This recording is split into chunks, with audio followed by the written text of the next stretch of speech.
Welcome to another CEO Wisdom podcast. We have Len May with us. He's CEO at Endo DNA, Precision Wellness with DNA. He's a podcast host of Everything is Personal. I'm about to be a guest on his pod. He's also an author, a global public speaker. He's got a couple of interesting things going on, this Len. He posts every day about vinyl discs. For example, yesterday was Janis Joplin and Kiss. So very interesting guy, very multifaceted human being. We're gonna have a nice conversation about the businesses he's been running, cannabis, psychedelics, music, everything in between. This podcast is brought to you by podpire.com. If you want to start and monetize your own podcast, go to podpire.com. Len, welcome to the pod. Tell me a bit more about yourself and what you're up to nowadays. Yeah, thank you for having me. So, as you said, I'm currently the CEO of a company called EndoDNA, where we use DNA to make predictive inferences to help and guide people to a personalized experience with their health and wellness. We focus on healthcare professionals. That's really who our clientele is. But for me, I started with cannabis as sort of the entryway in what I was trying to find out. And the reason why is I was seeing people would have different experiences with their phytocannabinoids. They would consume the same exact product and have a completely different experience. So I started really focusing on plant genomics first. And then once I started realizing that we're naming these plants different things, but it doesn't really correlate to what's in the plant itself, then I started getting to human genetics and sort of combined the two. Created our first endocannabinoid system test to help guide people to more of a personalized experience so they can avoid possible adverse events. So they can look at drug-to-drug interaction, they can look at metabolic function, dose correctly, and then have a feedback loop that provides them that information, what works for them. And then utilizing AI, we can start making those predictive inferences and say, there's 100 people similar to Charles with your genetics. They took this protocol and showed that it was efficacious. And we've expanded out outside the endocannabinoid system to female hormone health, male hormone health. We have nutrigenomics, so nutrient and vitamins and minerals for individuals, skin. We have a mental health test that looks at, as you mentioned, some psychedelics as well, and also like a canine test for dogs.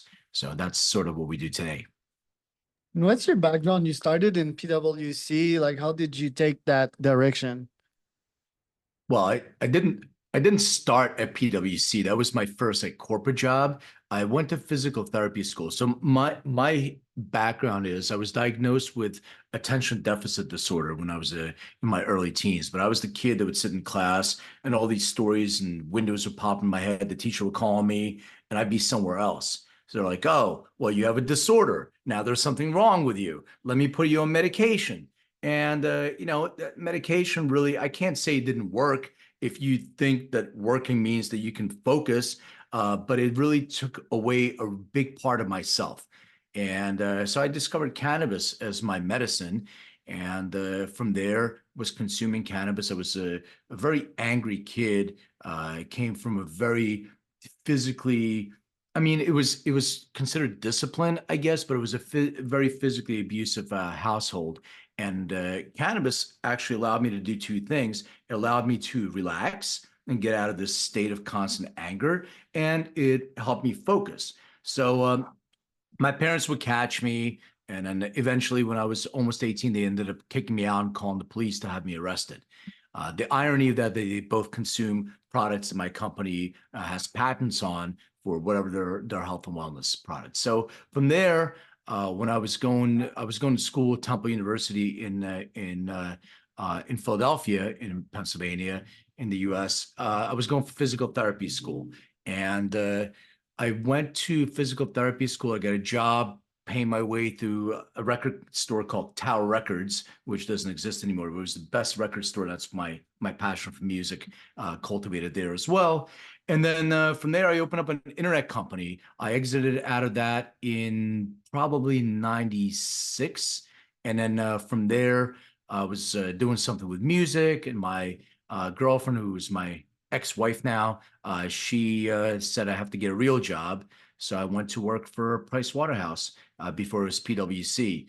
And my job was to create a global training center online because they were sending people to boot camps for SAP implementation. So I did that. Really wasn't a good fit for me. There's a guy, people who are watching, I used to have really long hair. Now I don't have any hair. Used to have long hair, earrings. I'm sort of not a suit and tie wearing guy, and this was what I had to do. So I went to work for, after the merger of PwC, I went to work for a venture capital company called Safeguard Scientific, and I learned a lot about investment in the VC space, and got recruited by a company called Cognizant Technology, where I was doing on-site offshore development, but more strategic alliance work, and invested in real estate. And from there, I was like, I wanted to do real estate, so I ended up leaving my job. And I became a commercial real estate broker. I was a managing director at Keller Williams Commercial, which then I moved to Los Angeles from Philadelphia and got into the dispensary space through real estate. So that's how I got into the cannabis, and that's how I started seeing people that had those experiences. So that's my trajectory. And it seems that cannabis was always really important for you. Lots of stigma on cannabis, not always seen as a healing medicine, but rather as a recreational drug. So do you feel like your system is made to have cannabis? It brings you focus, it reduces the ADHD. Because in my case, it tends to give me energy, whether it's sativa or indica, and I don't like the feeling that much. Like it lasts for like 2 to 3 hours. I become really good at video games and stuff like that. But yeah, I become like a gluttonous type of person too. So embracing in my gluttony demon and so forth. So what effects does cannabis had on you, and why is it useful for most people out there? Well, so when we talk about cannabis, it's a plant that has 400 to 500 different components in it. So when you're consuming cannabis, you have to know exactly what you're putting in your body. So it's not indica or sativa, because those really don't exist that much anymore. They're hybrids of different cannabinoids, which are really the genetics of the plant, with the combination of what's called terpenes, which are the essential oils of the plant, flavonoids, etc. So the combination and the complexity of the plant has to merge with the complexity of the individual. So instead of talking about the plant, let's talk about us and why the plant works for certain people for certain reasons. So we have this thing called the endocannabinoid system. The endocannabinoid system was only discovered in 1992 by Dr. Raphael Mechoulam, and it's our primary regulatory system. So its role in our bodies is to modulate and create what's called homeostasis, which is balance within the system.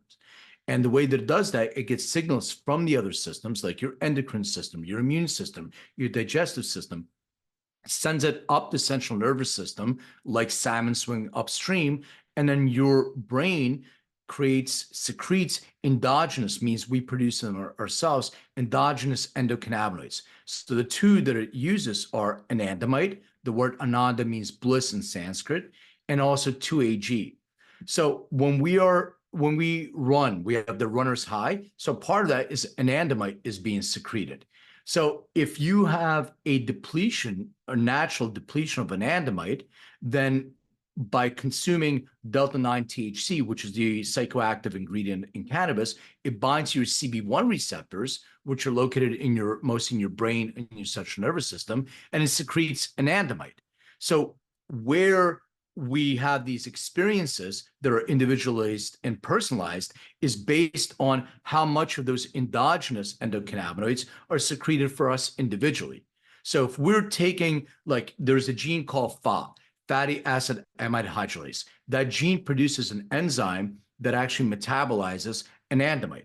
So if we are producing less anandamide, then what happens is maybe that experience the cortisol stress level will be higher in our bloodstream. Our immune system can overreact to that. We can start feeling inflammation. It can start moving into our gut health if we have, predisposition gut health issues. So understanding your own natural endogenous molecules and chemicals that we produce ourselves, that's extremely helpful to be able to regulate that. And we don't like, I don't believe in drug use as recreational anyway. I believe if you're an adult, whatever the law is, 20, you can use it for whatever purposes you want. So some people use alcohol to be able to relax and calm down. Some people use cannabis or other substances. I'm not looking at it as a crutch. I'm looking at it specifically as a therapeutic agent.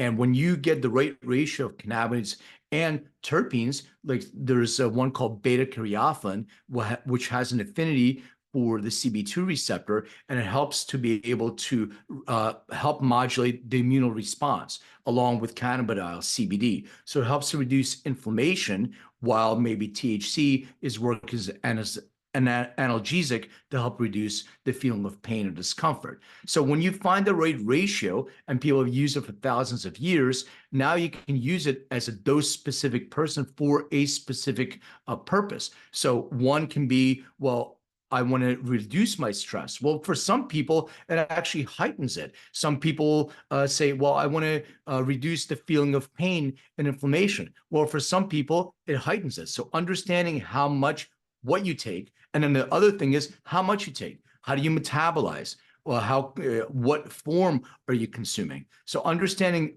this about yourself and understanding this about any substance you put in your body is key to having a personalized experience. Have you thought of coming up with tests to test the potential effects of cannabis, or an actual app of how I feel when I'm taking XYZ strain with X percentage of terpenoids and flavonoids and so forth? Well, that's what we do. I mean, that's the endocannabinoid system test for endoDNA does exactly that. We genetically sequence a little over 700,000 genetic biomarkers. So we provide you a report, and the nature of our report starts with how to mitigate or avoid a possible adverse event. So we start with that in mind. So we look at all the different genetic predispositions that you may have, where phytocannabinoids can actually activate a possible adverse event. We look at drug-to-drug interactions. So if you're taking prescription medication, how that may interact. And then we also look at metabolic function for dosing. So you look at dosing and also method of consumption.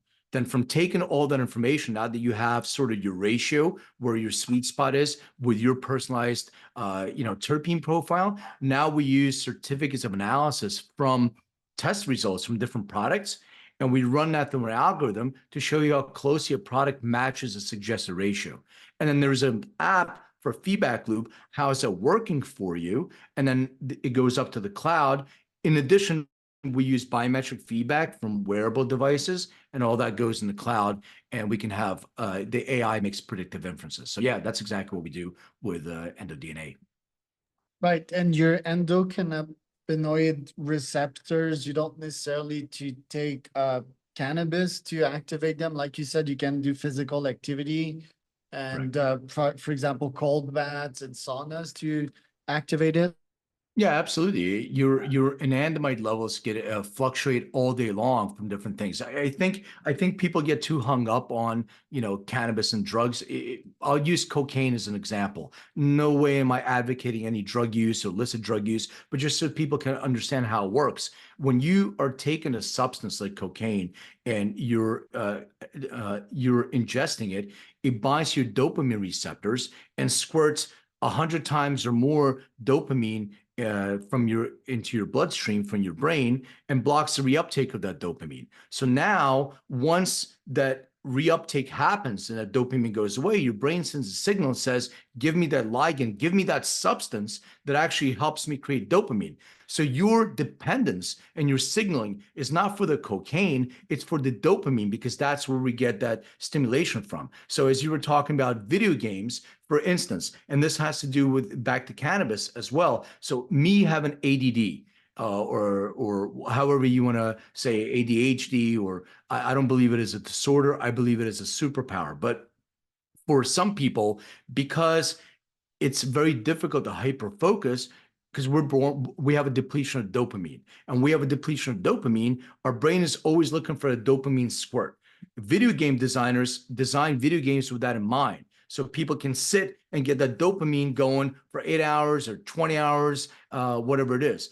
But if you can actually invest your own resources into something that's more fruitful. Like for me, I get my stimulation, my dopamine from painting, for instance. So when I'm in my flow state and I'm painting, I can be in the studio for 6 hours, but I'm still getting the dopamine that you would get from your video games. But I know how to navigate through that myself because I created tools for myself that actually allow me to do that. So cannabis is one of those things. But also, if I'm not taking something that's aligned with me, then it doesn't really give me that stimulation. Something may make me more sedative. So if I'm taking something that has a lot of myrcene or higher THC, people take THC gummies all the time to sleep. Well, let me say this, that for some people, if your body's feeling tired and you're falling asleep like you would do with alcohol, you still have active brain.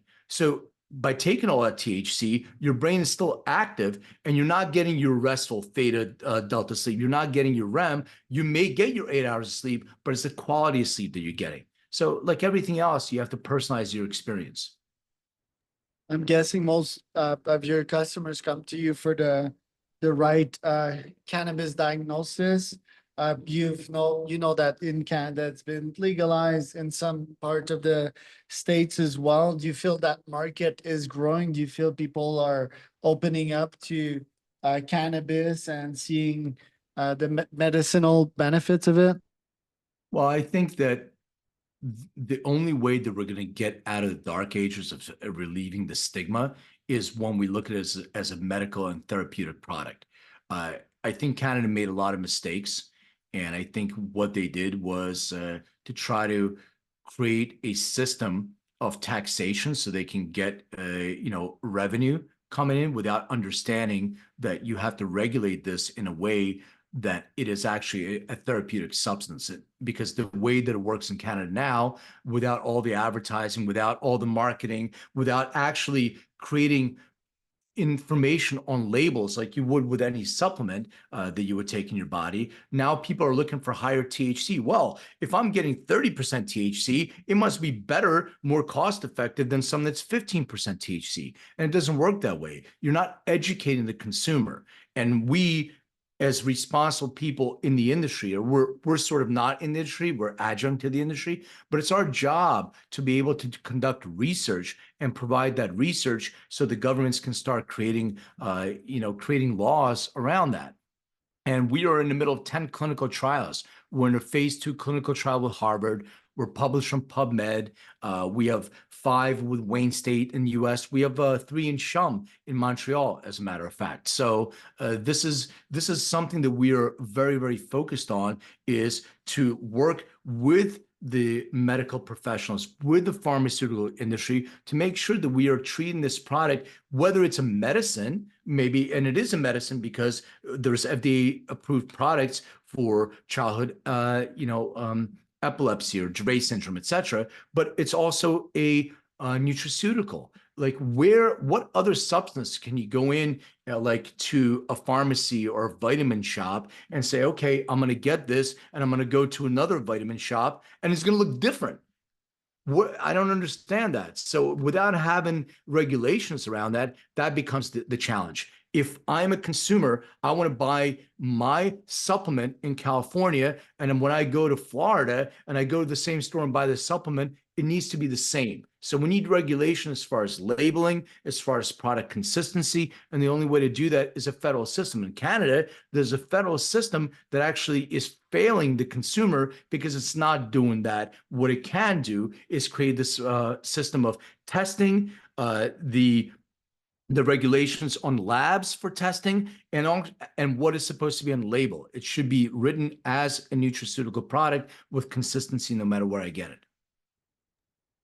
Actually, I think like Canada did a pretty good job at being like one of the first to legalize that swiftly. I think what you're speaking to is probably like younger gens using it for recreational purposes and trying out like super high THC dosage, which will obviously lead to bad stuff with it, whether it is a bad trip or just like, yeah, like leaving damages on your brain. I don't think any form of education can help that. Like as youngsters, we like taking risks and just partying. I guess the therapy of that is just like hanging out with your friends and having a good time. But yeah, I like what Canada did, sort of like ordering my CBD online every time I go there. Get your point though.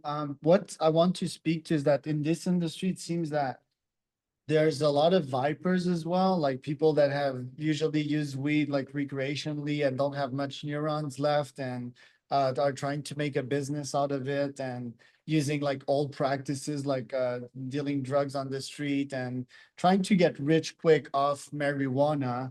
Do you feel that's hampering the movements out there and tarnishing people like you that are quite clean in their thinking and I think can lead to good progress in the industry?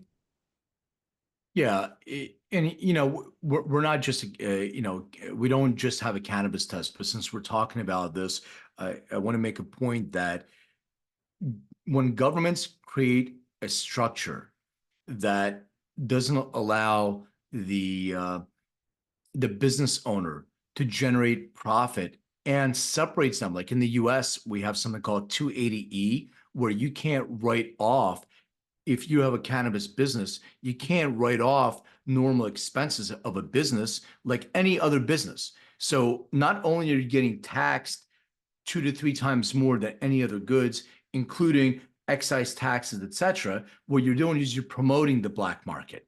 And by removing prohibition and creating federal oversight for the things that I mentioned before, what you're doing is you need to incentivize legitimate businesses to be able to be profitable and be able to conduct business so the black market is no longer relevant because of price controls and issues where I can get something, for $100 from a dispensary where I can get it from a drug dealer for $50. That's a huge difference, and people don't know. But the issue is that you don't know what you're putting in your body, and we've always risked this for many years. But you don't know if something's laced with fentanyl. You don't know if it's been tested. You're taking a risk by putting something in your body. And you're right. When I was young, I did that stuff too. I grew up, in the '80s, pretty much. So cannabis was really difficult. I remember going down the way to the drug dealer that has nickel bags with stems and seeds